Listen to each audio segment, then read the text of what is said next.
నమస్తే, నా పేరు Shivaji. Welcome to our channel. So Rajya Sabha సభ్యుడు వైఎస్ఆర్సీపీ పార్టీకి సంబంధించినటువంటి వైవి సుబ్బారెడ్డి గారు, సో జగన్మోహన్ రెడ్డి గారికి అత్యంత సన్నిహితుడు, కుటుంబ సభ్యుడు, బాబాయ్ అయినటువంటి వైవి సుబ్బారెడ్డి గారు ఢిల్లీలో కూర్చొని జగన్మోహన్ రెడ్డి గారికి రోజుకొక షాక్ ఇస్తా ఉన్నాడు. సో జగన్మోహన్ రెడ్డి గారు ఏమంటాడు, సిట్ ఛార్జ్ షీట్ ఇస్తే దాన్ని క్లీన్ చిట్ అని చెప్పి వాళ్ళ సొంత మీడియాలో కావచ్చు, ఆయన జోగి రమేష్ను పరామర్శించడానికి వెళ్ళినా, అంబటి రాంబాబును పరామర్శించడానికి వెళ్ళినా ప్రెస్ మీట్ పెట్టి క్లీన్ చిట్ వచ్చేసింది, క్లీన్ చిట్ వచ్చేసింది, క్లీన్ చిట్ వచ్చేసింది అని చెప్పుకుంటా ఉంటే వైవి సుబ్బారెడ్డి గారు మాత్రం, మనం ఇక్కడ ఒకటి గమనించాలి, వైవి సుబ్బారెడ్డి గారు మాల కూడా వేసుకుంటాడంట. మేబీ దేవుడు ఏమన్నా ఆయన దగ్గర చెప్పిస్తాడో తెలియదు, కానీ మొత్తానికి వైవి సుబ్బారెడ్డి గారు అయితే ఒప్పుకున్నారు. అది కల్తీ నెయ్యి కల్తీ జరిగింది, కానీ కల్తీ జరిగినా కూడా నాకు సంబంధం లేదని కొత్త భాష్యం చెబుతా ఉన్నాడు. సో కల్తీ అయితే జరిగింది, నేను చైర్మన్గా ఉన్నప్పుడే కల్తీ జరిగింది, ఆ చిన్న అప్పన్న ఎవరో నాకు తెలియదు, కానీ కల్తీ అయితే జరిగింది అని చెప్పి స్టేట్మెంట్ అయితే ఇవ్వడం జరిగింది. కల్తీ నిజమే, కానీ నేరం నాది కాదు, అంటే దొంగతనం జరిగింది, దొంగ నేను కాదు అని చెప్పి మన వైవి సుబ్బారెడ్డి గారు చెప్తున్నారు. సుబ్బారెడ్డి గారు, సో దొంగతనం జరుగుతూ ఉంటే, స్కామ్ జరుగుతూ ఉంటే, కల్తీ జరుగుతూ ఉంటే మీరు చైర్మన్గా ఏం చేస్తూ ఉన్నారు? అసలు ఆ పదవి ఎందుకు తీసుకున్నారు మీరు? సో మీరు ఆ పదవిలో, బాధ్యతాయుతమైనటువంటి పదవిలో ఉన్న మీరు అక్కడ స్కామ్ చేస్తూ ఉంటే, దాదాపుగా 100 కోట్ల మంది హిందువుల యొక్క మనోభావాలకు సంబంధించినటువంటి ప్రసాదం అపవిత్రం అవుతా ఉంటే నోరెందుకు తెరవలేదు? అప్పుడు మీరు నోరు తెరిచారు, ట్విట్టర్లో కూడా పోస్ట్ చేశారు, ఇక్కడ నాణ్యత లేదని చెప్పి చేస్తే, సో నిన్న బయటపడినాయి అవి కూడా. సో మొత్తానికి వైవి సుబ్బారెడ్డి గారు అడ్డంగా దొరికిపోయారు. నేరం నాది కాదు. మరి చిన్నప్పన్న ఎవరు? నేరంలో ఇన్వాల్వ్ అయ్యింది, ఛార్జ్ షీట్లో పేరున్నటువంటి చిన్నప్పన్న ఎవరు? మీ పిఏ కాదా? అతను వాడుతూ ఉండేటువంటి నెంబర్ మీది కాదా? సో సగం నేరం మాత్రం ఒప్పుకున్నాడు. మొత్తానికి కల్తీ జరిగింది అని అయితే ఒప్పుకున్నారు. సో జగన్మోహన్ రెడ్డి గారు మొదట్లో కల్తీ జరిగింది అని చెప్పినప్పుడు ఏమన్నాడు? అసలు కల్తీ జరిగేటువంటి ఆస్కారమే లేదు. సో తిరుమల తిరుపతి దేవస్థానాన్ని కాపాడడానికే నేను సూపర్ స్వామిని అక్కడ పంపించానని చెప్పారు కదా జగన్మోహన్ రెడ్డి గారు. మీ సూపర్ స్వామి, మీ బాబాయే, మీ రాజ్యసభ సభ్యుడే అక్కడ కల్తీ జరిగిన మాట నిజమే అని చెప్తా ఉంటే మీరు వచ్చి క్లీన్ చిట్ ఇచ్చేశారని చెబుతారా? సో ఇక్కడ చూడండి అసలు ఏం మాట్లాడుతున్నాడు. కల్తీ నిజమే, కానీ నేరం నాది కాదు. సిఎఫ్టిఆర్ఐకి నెయ్యి శాంపుల్ పంపాలన్నది నేనే. సో అక్కడ నాణ్యత లేదని ఇప్పుడు మీరు కనుక 2019 నుంచి 2024 వరకు శ్రీవారిని దర్శించుకొని ఆ లడ్డు ప్రసాదం తీసుకొని ఉంటే అది లడ్డు కాదు, తీసుకునేటప్పుడు లడ్డు లాగుండేది, ఇంటికి వచ్చే లోపల బూందీ అయిపోయేది, సో ఇరిగిపోయేది.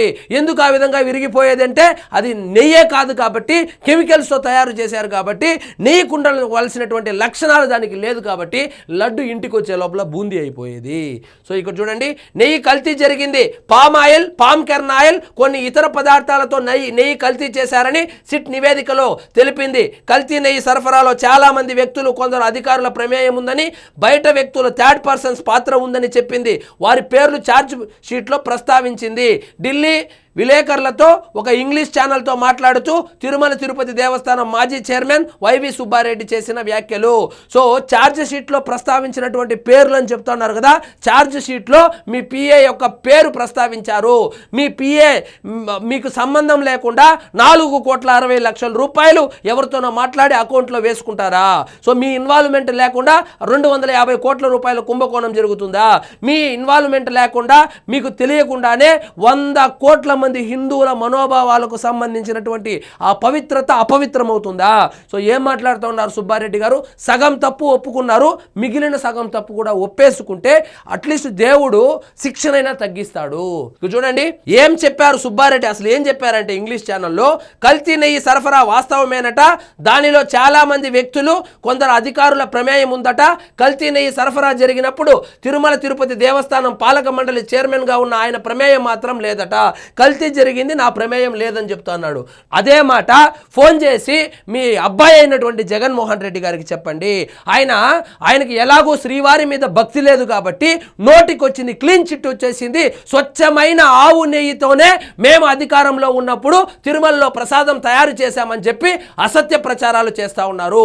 రోజా అయితే మేమే ఆవులు మేపాము, అది కూడా దానికి కూడా ఆర్గానిక్ గడ్డేసాము, ఆర్గానిక్ ఆవుని పాలు తీసాము, ఆర్గానిక్ నీకు ఆవు నెయ్యి తయారు చేసి మేము లడ్డూలు తయారు చేశామని చెప్పి అసత్య ప్రచారాలు చేస్తూ ఉంది సుబ్బారెడ్డి గారు.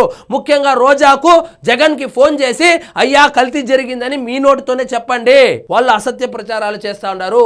సో కల్తీ చేయడం ఎంత తప్పో అసత్య ప్రచారాలు చేయడం కూడా అంతే తప్పు సుబ్బారెడ్డి గారు.